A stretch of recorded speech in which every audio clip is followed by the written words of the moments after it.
राजाधिराज सद्गुरुनाथ महाराज की जय. आम्ही वैकुंठीचे वासी भाग दुसरा. विविध संप्रदायातील 100 संतांची संक्षिप्त चरित्र. श्री दीपक चंद्रशेखर केळकर सांगली यांनी लिहिलेल्या या चरित्र ग्रंथातील आज ऐकूया श्री दीक्षित स्वामी उर्फ श्री नृसिंह सरस्वती महाराज यांचं चरित्र. यांचा जन्म चैत्र शुद्ध प्रतिपदा गुढीपाडवा शके 1788 म्हणजेच इसवी सन 1866. निर्याण तिथी अश्विन वद्य सप्तमी शके 1849 म्हणजेच इसवी सन 1927. कोल्हापूर जिल्ह्यात श्री क्षेत्र नृसिंहवाडी आहे. या नृसिंहवाडीपासूनच जवळ वेदगंगा नदीच्या तीरावर शंकरापूर नावाचं गाव आहे. या गावात श्री लक्ष्मणशास्त्री या नावाचे सत्शील ब्राह्मण राहत होते. हे यज्ञयाग करीत असत म्हणून ते दीक्षित या आडनावानं प्रसिद्धी झाले. यांच्या घराण्यात दत्तभक्ती होती. त्यांचा नरसोबावाडीला पौर्णिमेला आणि शनिवारी पायी जाण्याचा नेम होता. लग्नाचं वय झालं नंतर त्यांचा विवाह अहिल्यादेवी नामक कन्येशी झाला. लक्ष्मणशास्त्री हे मुख्यतः भागवत कथन, पूजा अर्चा, यज्ञयाग, श्री गुरूंच्या सेवेतच काळ घालवीत. अशा या लक्ष्मणशास्त्रींच्या पोटी चैत्र शुद्ध प्रतिपदा गुढीपाडवा शके 1788 म्हणजेच इसवी सन 1866 रोजी दुपारी 12 वाजता एक पुत्र अवतीर्ण झाला. 12व्या दिवशी या मुलाचं नाव नारायण असं ठेवण्यात आलं. हा नारायण म्हणजे आमचे श्री दीक्षित स्वामी उर्फ श्री नृसिंह सरस्वती महाराज होत. या श्री नारायणाची लहानपणापासूनच तल्लख बुद्धी होती. मिरज इथं त्यांचं इयत्ता 5वीपर्यंत इंग्रजी शाळेत शिक्षण झालं. त्यानंतर ते BA पर्यंत शिकले. शिक्षण पूर्ण झाल्यावर त्यांचा वाराणसी नामक कन्येशी विवाह झाला. श्री नारायणांना पाश्चात्य पोशाखात विशेष रुची होती. एक दिवस एक गृहस्थ त्यांना भेटले आणि या पाश्चात्य पोशाखाबद्दल नापसंती व्यक्त केली आणि घराण्याच्या आदर्शाची आठवण करून दिली. याचा श्री दीक्षित स्वामींवर खोलवर परिणाम झाला आणि त्यांनी तो विदेशी पोशाख आणि इंग्रजी पुस्तकं एका नाल्यात फेकून दिली आणि धोतर आणि शर्ट असा पेहराव धारण केला. त्यांच्या पत्नीला हा आपल्या पतीमध्ये झालेला बदल मान्य नव्हता, पण श्री नारायणांनी त्याकडे दुर्लक्ष केलं. थोडे दिवसांनी त्यांनी भगवद्गीता आणि एकनाथी भागवत वाचण्यास प्रारंभ केला. श्री नारायणांचे वडील श्री लक्ष्मणशास्त्री यांना वृद्धापकाळानं शंकरापूरहून नृसिंहवाडीला जाणं कठीण होऊ लागलं. तेव्हा एक दिवस संगमावर उभं राहून अत्यंत आर्तपणे लक्ष्मणशास्त्रींनी दत्तात्रेयांची आळवणी केली आणि आश्चर्य असं की त्यांच्यासमोर साक्षात दत्तात्रेय षडभुज एकमुखी, हातात कमंडलू, खालील हातात माला, मधल्या हातात डमरू, त्रिशूळ आणि वरच्या हातात शंख आणि चक्र, अंगावर छाटी आणि कमरेला लंगोटी अशा वेशात अवतीर्ण झाले. दत्तात्रेयांना या वेशात पाहून श्री लक्ष्मणशास्त्रींनी त्यांच्या पायावर अक्षरशः लोळण घेतली. तोंडातून शब्द फुटेना. हे पाहून साक्षात दत्तात्रेयांनी त्यांना जवळ घेतलं, कुरवाळलं आणि म्हणाले, तू काही काळजी करू नकोस. मी तुझ्या कुळात मनुष्य रूपानं अवतार धारण करेन. यापुढं तू नृसिंहवाडीला यायचे कष्ट घेऊ नकोस. असं म्हणून कृष्णामाईतील 3 गोटे घेतले आणि हे माझं रूप आहे हे समजून याची स्थापना करावी आणि पूजा करावी. ते गोटे लक्ष्मणशास्त्रींच्या हातात ठेवून श्री दत्तात्रेय अंतर्धान पावले. त्याप्रमाणे श्री लक्ष्मणशास्त्रींनी त्यांची स्थापना केली. श्री लक्ष्मणशास्त्रींचा श्री टेंबेस्वामी महाराजांशी घनिष्ठ परिचय होता. त्यांची नृसिंहवाडी इथं भेट आणि बोलणंही व्हायचं. श्री लक्ष्मणशास्त्रींनी परमपूज्य श्री टेंबे स्वामींना आपला पुत्र नारायण याला मार्गदर्शन करण्याची विनंती केली. त्याप्रमाणे श्री टेंबे स्वामींनी या नारायणाला मार्गदर्शन केलं. श्री टेंबे स्वामींनी सांगितल्याप्रमाणे ते स्नान, संध्या, वैश्वदेव, स्मर्ताग्नी इत्यादी ब्रह्मकर्म करू लागले.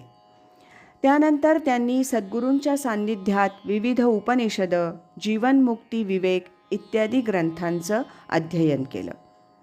श्री टेंबे स्वामींनी संन्यास घेतला आणि नारायणानं आदर्श गृहस्थाश्रम स्वीकारला. रोज 5 घरी जाऊन ते शुष्क भिक्षा मागू लागले. सुरुवातीला त्यांच्याच गावी त्यांना खूप त्रास झाला, पण काही काळानंतर लोक ते केव्हा भिक्षेला येतात याची प्रतीक्षा करू लागले. काही काळानंतर त्यांनी अन्न संतर्पण, यज्ञ, दान इत्यादी जादा कर्म सुरू केलं.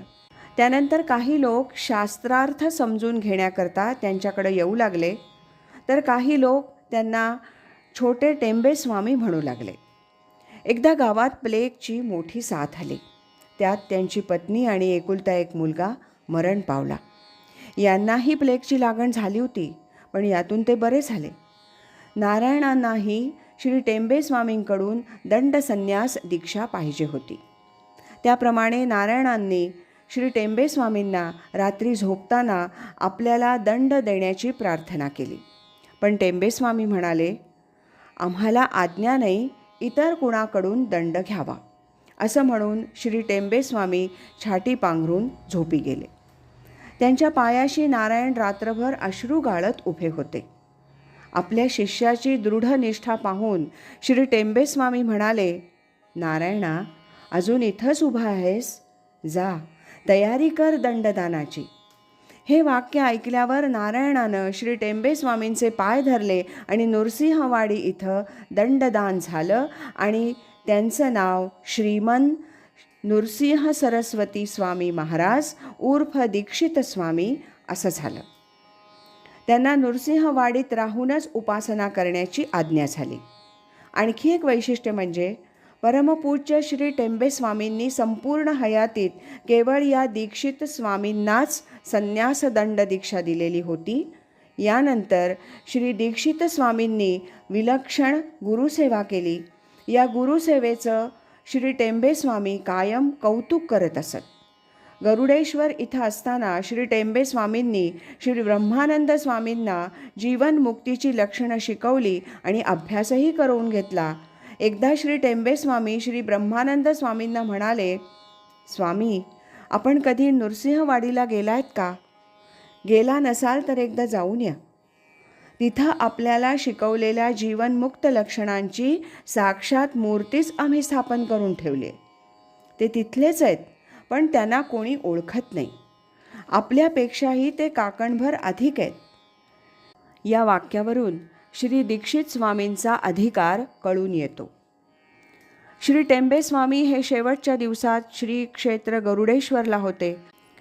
गरुडेश्वरला जाण्याच्या अगोदर नृसिंहवाडीला असताना त्यांनी दीक्षित स्वामींना आपल्या पादुका प्रसाद म्हणून दिल्या होत्या. त्या पादुका आजही औरवाड इथं श्री दत्त अमरेश्वर मंदिरात पूजेत आहेत. या पादुकांची पूजा ते नित्य नेमानं करीत. पुढे गरुडेश्वर इथं वास्तव्य असताना श्री टेंबे स्वामींची तब्येत बिघडली. तेव्हा इकडे श्री दीक्षित स्वामी निरनिराळे काढे आणि मात्रा करून त्या पादुकांवर घालत असत. ही गोष्ट एका गृहस्थानं बघितली होती. तो गृहस्थ गरुडेश्वरला गेल्यावर त्यानं ही गोष्ट श्री टेंबे स्वामींच्या कानावर घातली. ही गोष्ट ऐकून श्री टेंबे स्वामींच्या डोळ्यातून पाणी आलं. त्यांनी त्या गृहस्थाला सांगितलं, त्यांना सांगा, तुम्ही इतके दिवस केलेल्या अपूर्व सेवेमुळंच आमचं आयुष्य 1 महिनाभर अधिक वाढलेलं आहे. आता मात्र देवाची आज्ञा झाली आहे, तेव्हा देह सोडणं प्राप्त आहे. आता ही सेवा पुरी करावी. हा निरोप त्या गृहस्थानं दीक्षित स्वामींना सांगितल्यावर त्यांनी पादुकांवर काढा घालणं बंद केलं. एक दिवस श्री टेंबे स्वामी म्हणाले, आम्ही संपूर्ण जग फिरलो, पण दीक्षित स्वामी उर्फ श्री नृसिंह सरस्वतींसारखा ज्ञानाला सुपात्र आणि परमगुरुभक्त शिष्य दुसरा पाहिला नाही. एक दिवस त्यांच्यावर वाडीतील पुजाऱ्यांनी चोरीचा आळ घेतला आणि नृसिंहवाडी सोडून जाण्यास सांगितलं. ही देवाची इच्छा समजून त्यांनी नृसिंहवाडी सोडली आणि ते जवळील औरवाड या गावी येऊन राहिले. तिथं त्यांनी श्री दत्त अमरेश्वर मंदिराचा जीर्णोद्धार केला आणि तिथंच परमपूज्य श्री टेंबेस्वामींच्या पादुका स्थापन करून श्री वासुदेवानंद सरस्वती पीठ निर्माण केलं आणि तिथंच उपासना सुरू केली. त्यांनी अनेक पदरचना केल्या आणि त्यांनी जय जय श्रीमद गुरुवर स्वामीन परमात्मन देवा ही संस्कृत आरती श्री टेंबेस्वामींवर रचली. श्री टेंबेस्वामींच्या आज्ञेनुसार त्यांनी भ्रमंती करून वैदिक धर्म वाढवण्याचं कार्य केलं. त्यांनी गरुडेश्वर, नाशिक, विदर्भ, अलाहाबाद, काशी या ठिकाणी दौरा केला. यानंतर श्री दीक्षित स्वामींनी थोड्याच दिवसात अयोध्या इथं जाण्याचा निर्णय घेतला आणि ते तिथं गेले आणि तिथंच अश्विन वद्य सप्तमी शके 1849 म्हणजेच इसवी सन 1927 साली त्यांनी देह ठेवला.